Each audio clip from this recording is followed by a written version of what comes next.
decía, después tengo problema en 0, 2pi, ¿sí? 3, 4pi, etc. O sea que el logaritmo natural del módulo de tangente de x sobre 2, su dominio son todos los reales. No, esto no era k por pi. Este es k por pi, porque este es 1, 3, 5, este era 2k más 1 por pi. Y los impares.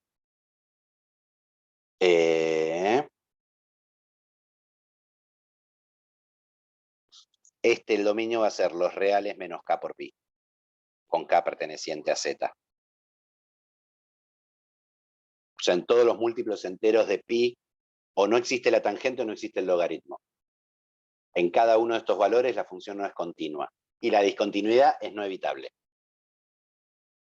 Si yo pongo un x de este estilo, hago el límite a esto, si esto tiende a 0, el logaritmo tiende a infinito, y si esto no tiende a 0 es porque tiende a infinito. O sea, si estoy en este punto, el logaritmo hace que el límite me tienda a infinito. Y si estoy en este punto, en estos puntos, la tangente hace tender a infinito y el logaritmo de algo que tiende a infinito tiende a infinito. Nada. Es más difícil decirlo que entenderlo. ¿Qué más? ¿Paso al 19? ¿O este era el 19? Ya me mareé. No, ese era el 11. Uy, recién el 11. ¿Y el 19 qué decía? El 19b, analizar para qué valores de n perteneciente a los naturales, no sé cómo se lee, el n0. Los naturales con 0. Con el 0. Uh-huh. De g de x es igual a x Si la a la función es, n. ¿para qué valores es continua la función? Digo, ahí yo te voy a decir el procedimiento. Agarrá n igual a 0 y fíjate si la función es continua en el valor que te dicen. Después probá con n igual a 1. Después probá con n igual a 2. Después probá con n igual a 3. Así hasta que falle. Ok. Nada, es un proceso creo que en el tercero falla la continuidad. Y no sé si no lo hicimos en alguna clase. Revisátelo y si no cualquier cosa lo volvemos a mirar la próxima Me clase. parece que No hay habíamos drama. hecho el A, que era sobre, bueno, uno de seno, y este era con coseno, pero no importa, capaz es otra cosa. Después lo Intentá vuelvo a probar. hacer, digamos, muchas veces pasa que cuando ven una propiedad para qué valores de n, como que quieren trabajar toda la generalidad al mismo tiempo. Por eso te digo, probá con esta estrategia, probá con n igual a 1, n igual a 2, n igual a 3, a ver qué va pasando. A ver si lo podés generalizar, digamos. Básicamente a partir de un cierto punto es siempre lo mismo. Porque te Bueno, el queda tema el es que que decía falla. en ¿Cuál es x la igual a función? 0. Sí. Entonces ahí es un 0 a la ¿Cuál es la n, función? como No, pero ¿cuál es la función? x a la n sobre Uh-huh. 1 menos coseno de x. Uh-huh. Bien. En Si x n es igual a igual a 0. en x igual a 0. Digo, si n es igual a 0, la función que tenés que analizar es x a la 0, que es 1 sobre 1 menos coseno de x. Si n es igual a 2, la función es x sobre 1 menos coseno de x. Si n es igual a 1. ¿Sí? Si n es igual a 2, la función es x al cuadrado sobre 1 menos coseno de x. Y así. Acá claramente pongo cuando x tiende a 0, si hago el límite, esto tiende a 0, 1 dividido algo que tiende a 0, esto tiende a infinito. Acá la diferencia es que cuando yo pongo el 0 para hacer el límite, me queda una indeterminación 0 sobre 0. Y salgo a usar mis estrategias de salvar indeterminaciones 0 sobre 0. Que en este caso sería multiplicar por el conjugado. O sea, Claro, 1 ahí menos tengo que coseno. analizar límites. Claro, pues yo pensaba Claro, ponía el todo 0, 0 a siempre. cualquier cosa era 0. Entonces me quedaba como que no, digo, ¿cómo continúo? No, No siempre, sabía. a ver, esta función para cualquier valor de n no está definida en 0. Porque acá el coseno de 0 es 1, 1 menos 1 me queda 0.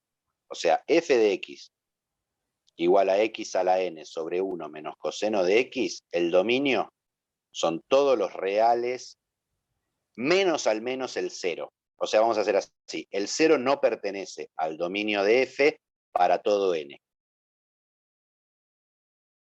No importa este n, por esto de acá abajo el 0 no pertenece al dominio.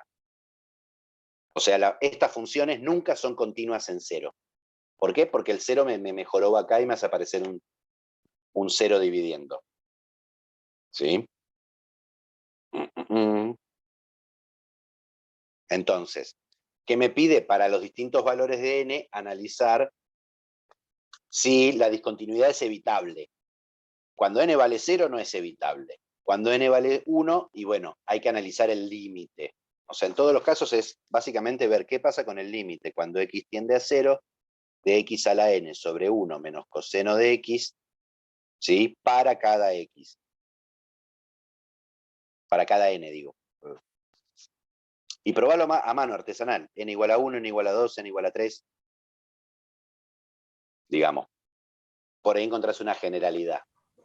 Está bien, está bien. Intentalo y después los vemos. Hagamos ida y vuelta, porque si no, hago todos los ejercicios yo. No, por eso yo no lo había pensado con el límite, lo probaba con el 0 directamente y es como que me trababa ahí, digo, no me afecta la Es que, n de con el vuelta, 0. ahí te estabas olvidando, me parece que en todos los ejercicios como que te estabas olvidando de la definición de continuidad, que es Puede ser que porque vi exista la todas las función en el clases y después valor. me puse a hacer todos los ejercicios y como que a veces al no tenerlo tan fresco Sí, no, igual la recomendación siempre cuando pasan estas cosas es miro una clase, hago los ejercicios recomendados para esa clase. Después miro la siguiente. Porque no es maratón. Hacer maratón de clases como que genera más confusión en la cabeza que otra cosa. ¿Sí? ¿Qué decía el 27? ¿Este era el 27? No. No, este era el 19. Bien. 27. Hallar si existen los valores de los parámetros u y, bueno, no sé la denominación de ese símbolo Muy lambda. griego, para que la función h verifique las hipótesis del teorema de Bolzano en el intervalo 1,5. Bien. Bolzano, ¿cuáles son las hipótesis de Bolzano? ¿Sí? Tengo f de x continua en el intervalo cerrado AB y f de A por f de B menor a 0. Esas son las dos condiciones. ¿Sí? Entonces tengo que conseguir que esa función que me dieron sea continua en el intervalo y además el producto en los extremos me dé negativo. ¿Sí? Entonces, nada, me da una función partida con un lambda y un mu. ¿No? Sí. ¿Cuál En la sería la B que función? decía h de x es igual a 2 mu al cuadrado menos lambda al cuadrado por x, si x es mayor a 2, y x al cubo menos 4x si x es menor o igual a 2. Bien. Perfecto. Primera cosa que tengo que conseguir, ¿sí? Es que sea continua. Esto es un polinomio y esto es un polinomio. ¿Sí? O sea que esto es siempre continuo y esto es siempre continuo. Para esta función, el riesgo de discontinuidad tiene que estar acá, en donde corto la función. O sea, h en 2, yo ya sé cuánto vale. Pongo el 2 acá, 2 al cubo me da 8, menos 8 me da 0. ¿Sí? Pero también tiene que existir el límite. O sea, el límite cuando x tiende a 2 por izquierda de mi función tiene que ser igual al límite cuando x tiende a 2 por derecha de mi función. Por izquierda es el límite cuando x tiende a 2. Cuando me acerco por izquierda juego con esta fórmula. X al cubo menos 4x. Me da 0. Ahora, cuando yo hago el límite, cuando x tiende a 2 por derecha, para los mayores que 2, juega con esta fórmula. 2 mu cuadrado menos lambda cuadrado por x. ¿Cuál es el resultado de esto? 2 mu cuadrado menos lambda cuadrado por 2. O sea, para que exista el límite, esto y esto tienen que ser iguales, porque los límites laterales deben coincidir para que exista el límite. Fantástico. Entonces, para que sea continua en x igual a 2, 2 mu cuadrado menos 2 lambda cuadrado tiene que ser 0. O lo que es lo mismo, mu cuadrado tiene que ser igual a lambda cuadrado. Primera cosa. Para cualquier lambda y mu, donde el mu cuadrado sea igual a lambda cuadrado, me aseguro continuidad.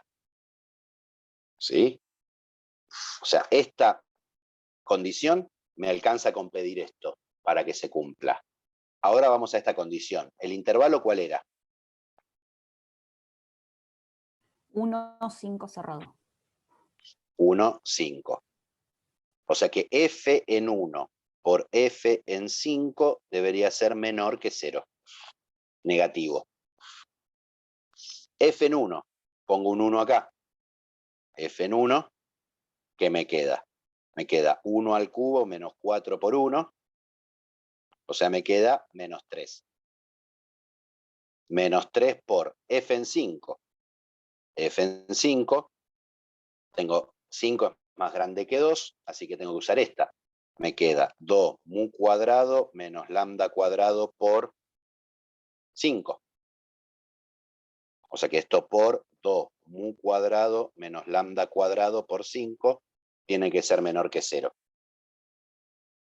O sea, si se cumple esto, cumplo la segunda hipótesis de Bolzano. Pero las hipótesis de Bolzano se tienen que cumplir las dos al mismo tiempo. ¿Sí? Porque tiene que ser continua y el producto en los extremos tiene que ser negativo. Si yo junto las dos condiciones, ¿qué me queda? Me queda menos 3 por 2 mu cuadrado menos, en vez de lambda cuadrado voy a poner mu cuadrado, menos 5 mu cuadrado tiene que ser menor que 0. Menos 2 mu cuadrado menos 5 mu cuadrado me quedan menos 3 mu cuadrado. Tiene que ser menor que 0. Menos 3 por menos 3 me queda 9. Mu cuadrado tiene que ser menor que 0. Absurdo. Un número positivo por otro número positivo nunca puede ser negativo. O sea que no existen los valores que me piden. No existen valores para que se cumpla lo que me piden. ¿Sí? Y esto está bueno como ejemplo para recordar que una posible respuesta es que no hay respuesta. O sea, podría pasar que a mí me pidan encontrar algo y que no exista ese algo que cumpla lo pedido. Como en este caso. ¿Sí? Para ningún valor en el intervalo que me dieron, la función esta cumple con el teorema de Bolzano, con las hipótesis de Bolzano. Para ningún valor de mu y delta. Cuidado, porque yo cambio el intervalo, puedo encontrar un intervalo en donde sí cumpla las condiciones de Bolzano. Pero a mí me pedían en un intervalo particular. Y ahí, justamente en ese intervalo, mi función falla. Y me acelero porque acabo de ver la hora. Ya tengo la práctica otra vez a la vista. Bien, voy rápido en la práctica, de los de la práctica 4. El 12. ¿Sí? 12D, ABCD, logaritmo natural de X.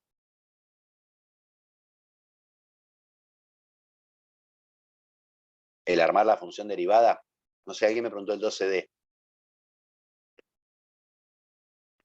Díganme si estoy rumbeado correcto. Hallar la función derivada del logaritmo. Sí, es esa. Sí, utilizando la definición e indicar su dominio. Bien. La función derivada, por definición, es el límite cuando h tiende a 0 de f de x más h menos f de x todo sobre h. Si mi función es logaritmo natural de x, usando la definición, ¿qué sería la función derivada? Sería el límite cuando h tiende a 0 del logaritmo natural de x más h menos logaritmo natural de x, todo sobre h. Si miran la práctica de límite, este límite lo hicimos. Es un ejercicio de la práctica de límites. ¿Sí? Hago el principio. H tiende a 0. La gracia de esto es, este h dividiendo lo pienso como 1 sobre h, multiplicando. Y la resta de logaritmos lo pienso como el logaritmo de una división.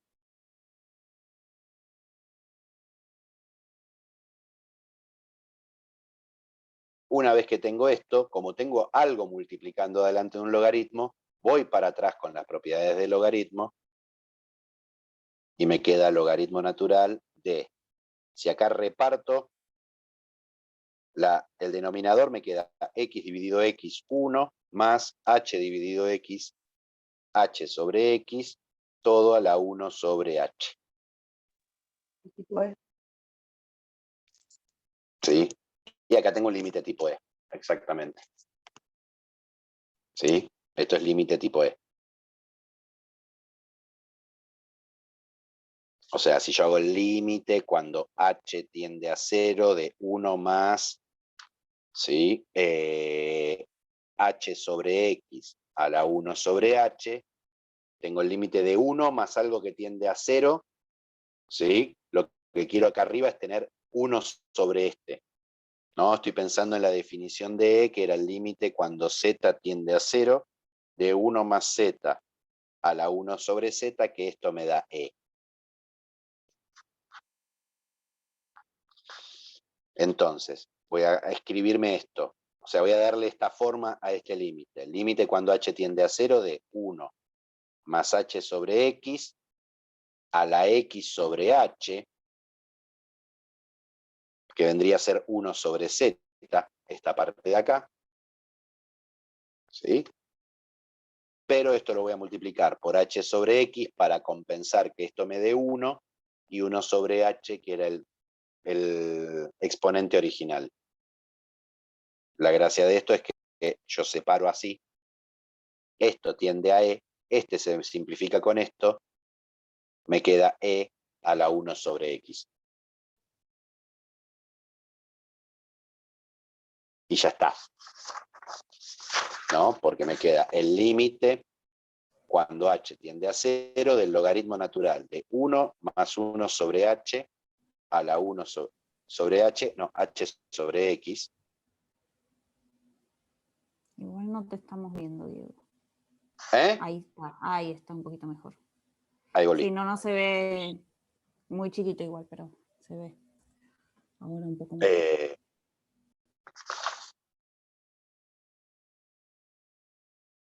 No tengo registro en la computadora de lo que ustedes están viendo, eso es lo que me pasa.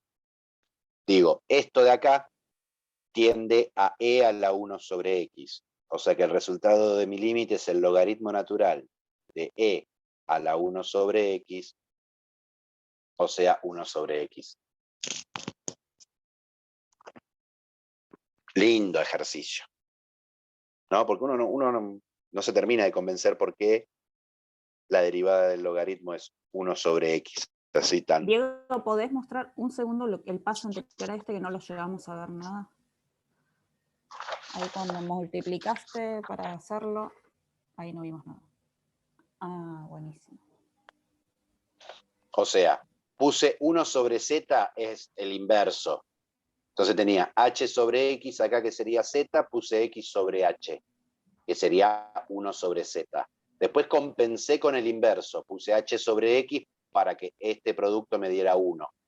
Y después puse 1 sobre h, que era el exponente original. La clásica estrategia de límite tipo E.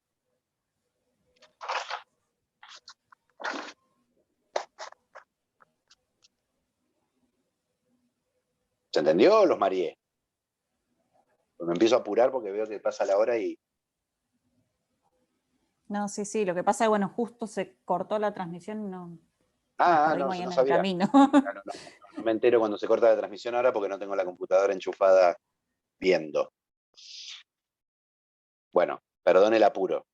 Sí. Entonces, no, porque me quiero quedar 5 minutos para que coordinemos al final qué pasa. Sea una función definida sobre R, mostrar que si módulo de, a ver, en el 15, me dice, si módulo de f de x es menor o igual que x al cuadrado, entonces f es derivable en x igual a 0.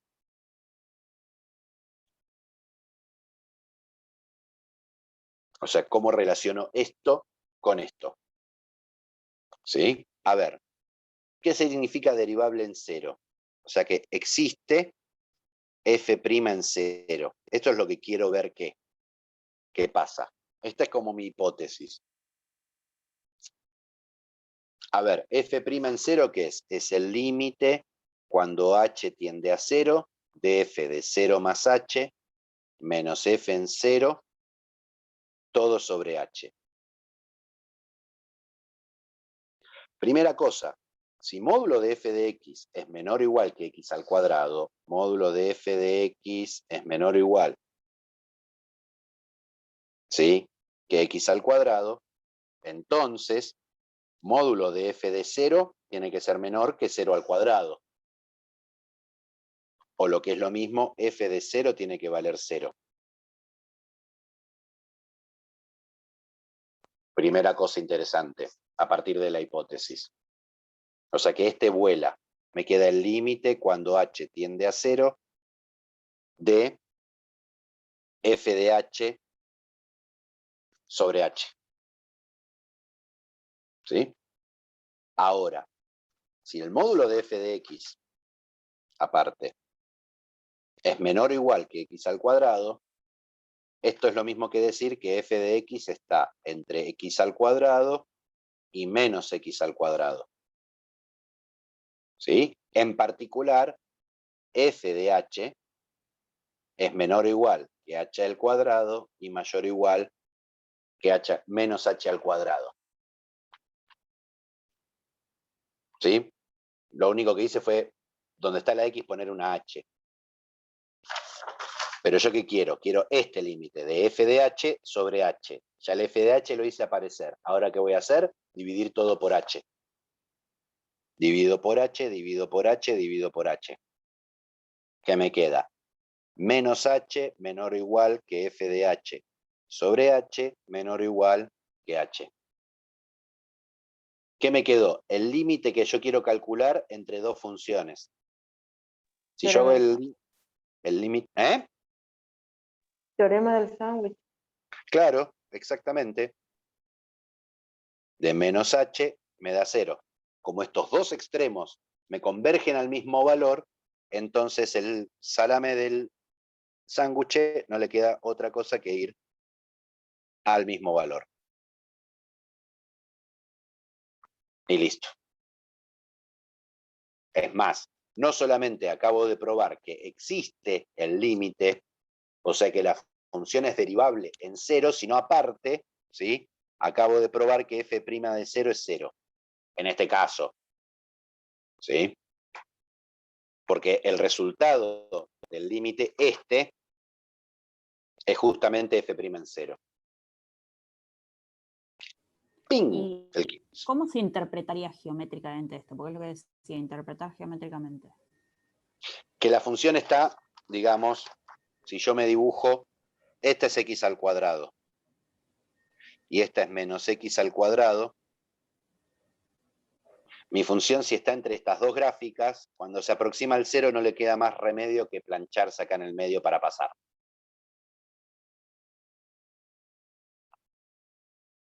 Puede ser cualquier cosa, puede ser que no oscile, pero cuando se acerca acá al 0, ¿sí?, tiene que tender a la recta tangente tiene que ser horizontal porque tiene que estar entre estos dos valores.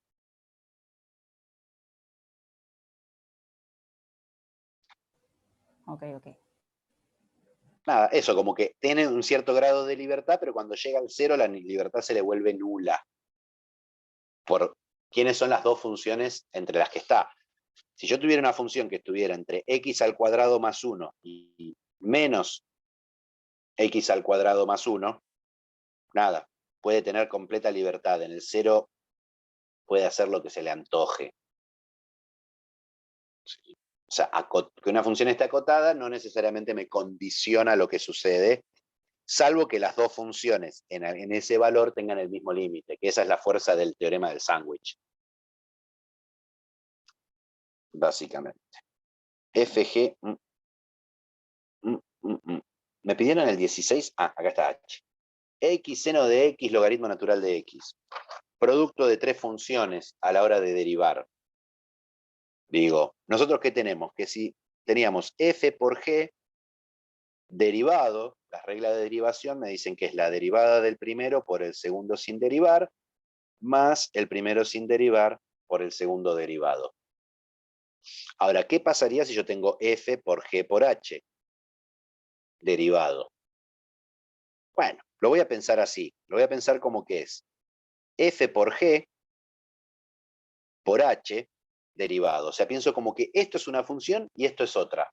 Porque yo sé cómo opera la función, el producto con la derivada para dos funciones.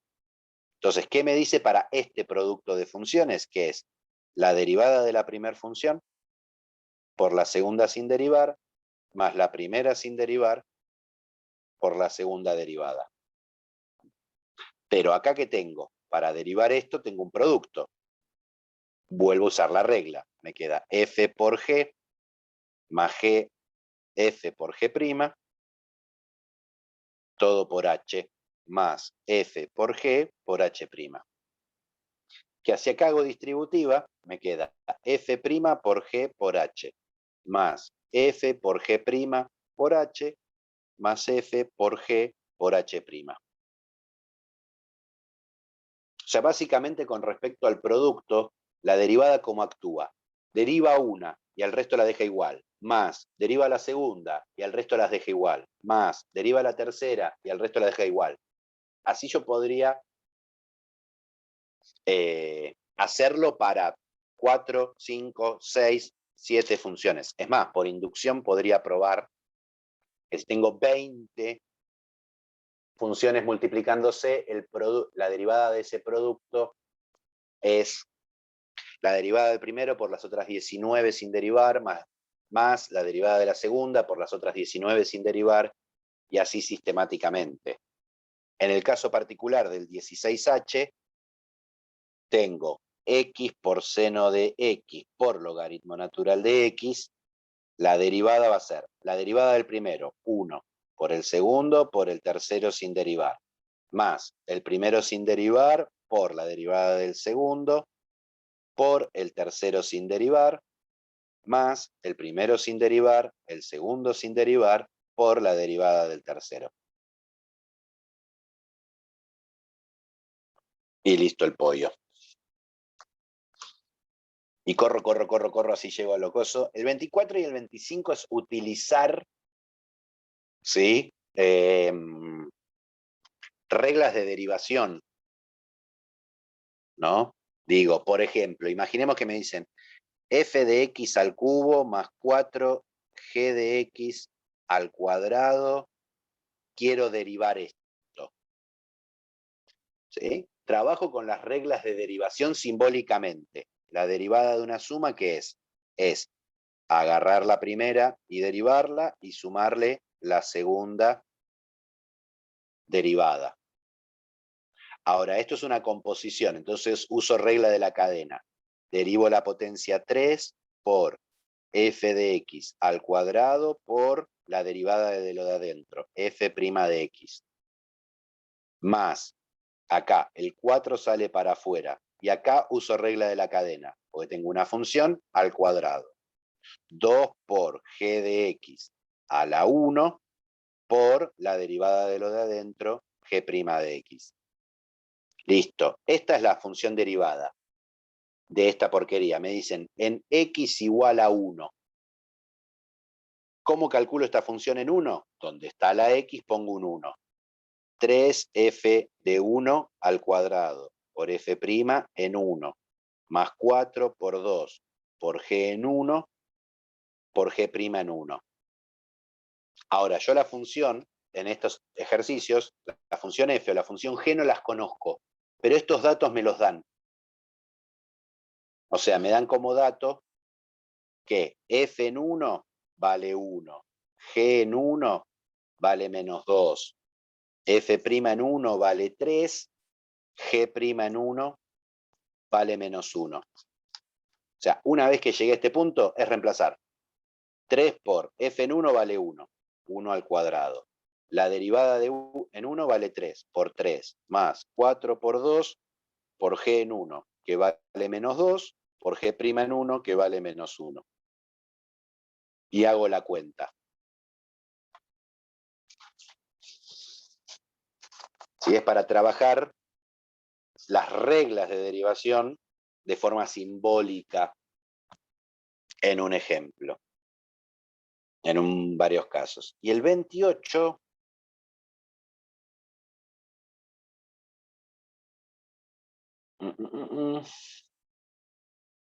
A ver, el 28 B y C es medio spoiler, ¿no? ¿Por qué? Porque en el B me hace una pregunta y en el C me dice, chequea que la pregunta, que no es cierto lo que dice la de arriba. ¿Sí? Básicamente. ¿No? Y me da la función que es contraejemplo. O sea, la pregunta B no es correcta. ¿Sí? Y el ítem C justamente es el contraejemplo. Que era un poco la pregunta que me habían hecho. ¿Sí? ¿Y bajo qué propiedad es válida?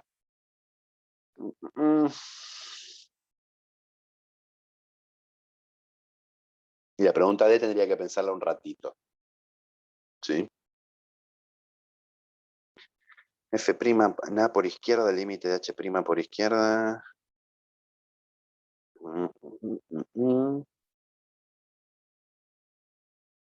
No, claro, tiene que ser continua la función derivada para que pase eso. Nada, después si quieren lo miramos después un poco más tranquilamente, pero digo, en el punto B y C que me preguntaron, la pregunta B no es correcto lo que dice, ¿sí? Y el C sería el contraejemplo. Yo los ordenaría al revés, los ejercicios esos. Pero bueno. Y con eso recorrí más o menos todo lo que habíamos hablado. ¿Sí? Entonces, cronograma. ¿Sí? Hoy es 17. El martes 24 es clase de consulta. Miércoles 25, parcial. ¿Sí? Arranca 7 a.m. Vamos a tener que madrugar todos. ¿Sí? Para mañana no vamos a hacer clase sincrónica, ¿sí? Dado que tienen parcial de didáctica y están medio timidones con las consultas. Para reemplazar la clase hacemos algo práctico. Yo les voy a mandar ejercicios del estilo de parcial. ¿Sí? Veo si hoy o mañana a la mañana, por ahí mañana mismo a la mañana cuando en el horario de clase lo puedo terminar de armar. ¿Sí? Tengo que buscar como para que tengan para practicar esta semana y entonces en la clase de consulta podemos trabajar sobre ese trabajito y si surge algún tema extra con respecto a la práctica. ¿Sí? Bárbaro, Diego. Buenísimo, profe. Le tenemos